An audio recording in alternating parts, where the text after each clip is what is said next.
Low Effort Podcast. Welcome back, everybody. I'm coming at you once again through the cracked screen of the used Samsung Galaxy S6. Phone companies, if you want to sponsor me, I take phones and or cash. mattbrayman42@gmail.com. The subject of this segment is living at home with one's parents. This is a subject that people have talked about over and over again. This is such a stupid cliche. It's a broad generalization that people use to hate on millennials, and that millennials fight back with saying the economy's bad, housing is expensive, and it's treated as if living at home sucks. It's sort of infantilizing the people that don't move out, as if the requirement here is you grow up when you're in your 20s, you get a job, and you use that money from your job to pay for a house so that you can move out of your parents' house so that your parents can die in that house, and then you have to sell that house, and you take the money, and then your kids get a house when they move out, and then you die and your kids sell that house, and it's this sort of assembly line of disposable houses getting sold off whenever somebody dies. Whereas in some cultures, everybody just lives in the same house, and then when the kids get older and the parents die, they live in the same house, and it goes on and on for generations. That's normal in some cultures, I assume. I don't really actually know that. It just seems like it would make sense. And it makes sense to me in general because houses are freaking expensive. So why would you just assume that everyone has to buy a house all the time? I don't think you have to. I think living at home should be acceptable. And I mean, it's living at home. It's called home. It's your home. Who doesn't want to be home? It's, I think, been treated as a form of weakness because some people are bullies and they just want to make fun of people that they perceive as weaker than them. And I was made to think about this current trend and trope of making fun of this idea when I watched the movie Step Brothers. I rewatched. This movie's from, I think, 2008 or 2009, and the entire humor of the premise depends on the fact that living at home with your parents is a sort of infantilized Peter Pan syndrome type situation.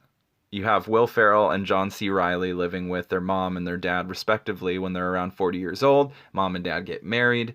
They want to retire and sell the house and sail around the world on a boat. But John C. Reilly and Will Ferrell, who are excited, they hate each other at first, and then they love each other, and they don't want to move out because they're really liking their situation and the conflict between them and the parents. And there's, of course, the capitalist brother who makes fun of them really harshly.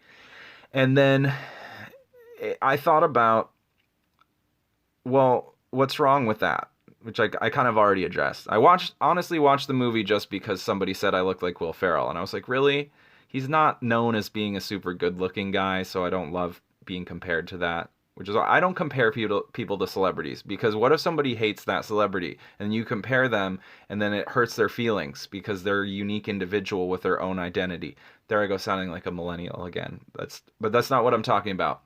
Living at home saves you money even if you can only get a part-time job because the economy is stacked against you or whatever. You can contribute to the household.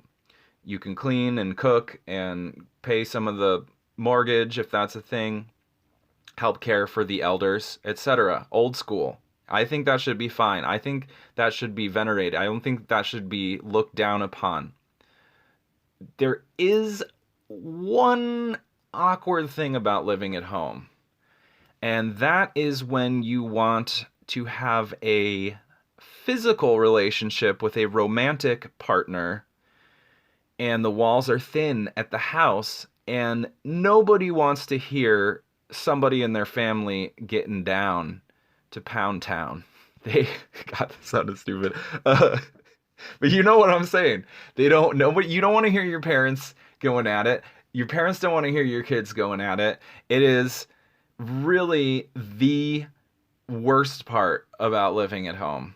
So I have this business idea, and it's called... I don't know what to call it. It's Sex Garage. Okay, it's a sex garage. It's based I'm not pitching this very well. It's a pretty stupid idea. I'm not going to do it actually, but you know, somebody out there can do it. You have like, remember the old like lookout point in the old cheesy 50s idea or whatever, where you park cars and you make out, and that doesn't exist anymore because you get arrested for indecent exposure. So you have garages, right, in this building, kind of like a storage unit building, and you pull into the garage and there's a picture on the wall that looks like a lookout point, and you close the garage and you pay for a nominal fee. You get to get down in the car, which I guess is pretty uncomfortable depending on the car, and you might not have a car, but well, you know what, we'll work out the details later. The point is, you have a place that you can go for cheap that's more efficient than a hotel, because that's kind of too expensive. So, I mean, I don't know. We'll figure out the details. The point being, there's a market there. Somebody come up with the business. Give me a cut of the money. It was my idea. And let's get this thing going. Fuck, I'm out of time. Sex Garage. Love you. Bye.